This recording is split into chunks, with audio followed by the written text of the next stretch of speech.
Well, welcome back to the Dr. Perry podcast, Pathways to Practice, guiding international dentists to U.S. success. Hi, I'm Dr. Ronald Perry, and today's episode gets right to the heart of every applicant's biggest question. What exactly are admissions committees looking for? I get this question tons of times. I've been on the inside of this process for years, working with, guiding, and selecting hundreds of international candidates. So today I'm giving you the unfiltered truth about what makes someone stand out and what can quietly sink their chances. Let's get started. Segment 1, the myth of the perfect candidate. Is there a perfect candidate? I don't know. But there are better candidates than others. Definitely, I can tell you that. Well, first, let's bust the myth. There's no such thing as the perfect candidate. This isn't. Every program is looking for different strengths, and you have to understand the program that you're applying to.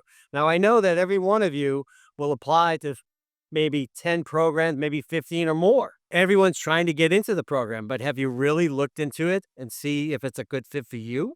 Or vice versa? So every program is looking for different strengths. There's no one size fits all formula, but there are qualities and attributes that consistently catch the eye of admission panels.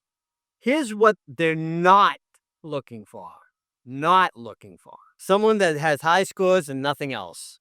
They haven't done anything else. They don't give back. They don't have community service.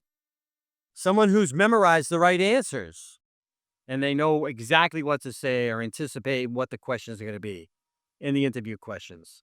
Someone who applies the copy and paste method on their personal statement. Definitely sticks out right away. What they are looking for is more human, more layered, and yes, more real. We want real people. Segment 2. Core qualities of the ideal candidate. Well, let me walk you through the traits that admissions officers mention again and again in closed-door meetings. Resilience. Life hasn't always gone smoothly, but you kept going. You bounced back. That grit matters more than perfection and how you dealt with it and what the outcome was. Authenticity. They can spot a canned story from a mile away. Your voice, your experience, your struggle, those are powerful. Clinical curiosity and readiness. Have you maintained your hand skills? How have you maintained it? Have you taken bench courses? Do you have a home bench at home that you worked on it? Has someone ever actually critiqued your work that's qualified to do that? Those are all important aspects of it. How ready are you to treat patients? Are you eager to learn more? Cultural and emotional intelligence. Programs want people who can thrive in a diverse, multicultural-based, team-based environment. They want people that can adapt, not just ace exams. You have to be a well-rounded individual. Service organizations or service orientation. Have you given it back? Really important to give it back. It's not only important to give it back because you're helping people, but you're going to get more out of it too. Are you someone who sees dentistry as a service, not just a career? Strong communication skills. This means speaking and writing. Can you explain your why? Can you explain who you are? Can you show the real you? Can you engage in a thoughtful conversation? These are all important attributes. Segment 3. What turns admissions committees off? Now for the red flags. The no's that sink good candidates. Generic or plagiarized or copied personal statements.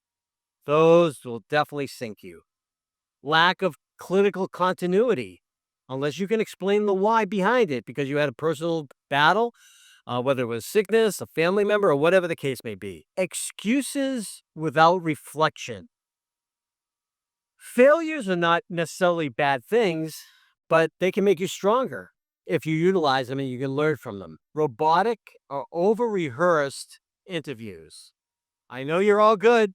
I know you've all practiced, but don't make it you, not someone else's way of interviewing. Emphasis on prestige. Like, I worked at XYZ hospital, but can't explain what they learned from it. This is a problem. Explain what you learned and how you've applied it. Weak letters of recommendation that are vague, templated. Admissions committees really want to know who you are, and recommendations letters really give some insight on who that is. So make sure you carefully pick those people that can give you good recommendations and can really explain who the real you is. And yes, not understanding the program when you're applying, that definitely can sink you. If you say you want to go to a school because it's ranked highly, that's a huge miss. Know the mission, the curriculum, the style, the community values, the mission statements of what they stand for. Do they align with your values and core values? This is very important to understand. Segment 4. What can you do to stand out today? Well, here are 3 acceptable steps you can make right now to move closer to the ideal candidate. And it's really important to really work on this. It doesn't take just one day, it takes multiple days and years to really perfect it. So reflect honestly on your journey. Write down 3 moments in your life where you showed resilience, compassion, and growth. These are your gold. Stop building relationships now. Your recommenders, well, should know your story, not just your CV. They should know who you are, the real you. Because, some admissions offices, and I'm one of them, may call that recommender and find out who you really are, the real you behind the words. Rehearse your interview, practice with people, but not like a robot. Be real. Think conversation, not performance. Be real, be curious, be memorable, and be honest. Segment 5. Final thoughts. Your application is a story. At the end of the day, your application is a story. It's a story about you. And admissions officers are the readers. The question is your story compelling? Is it clear why you want to practice dentistry in the U.S.? And what kind of dentist you'll be for your patients, the community, and for the institution you're applying to? That's what matters. So, thanks for joining me on this episode, the Dr. Perry Podcast. If you found today's lesson valuable, be sure to follow. Be sure to tell your friends, leave a review, and share this with others walking the same path. And don't forget, every week we tackle a new topic to help you rise, thrive, and succeed on your pathway and your journey to U.S. dental practice. Until next time, guiding you one step closer to your dream. Well, final thoughts, your application is a story. At the end of the day, your application is a story. And admissions offices are the readers. The question is your story compelling? Is it clear why you want to practice practice dentistry in the U.S.? And what kind of dentist you'll be for your patients, your community, and for the institution you're applying to? That's what matters. So, thanks for joining me for this episode of the Dr. Perry Podcast. If you found today's lesson valuable, please spread the word. Be sure to follow, leave a review, share your thoughts with others walking the same path. And don't forget, every week, we tackle a new topic to help you rise, thrive, and succeed on your journey to U.S. dental practice. Until next time, I'm Dr. Perry, guiding you one step closer to your dream. Thank you.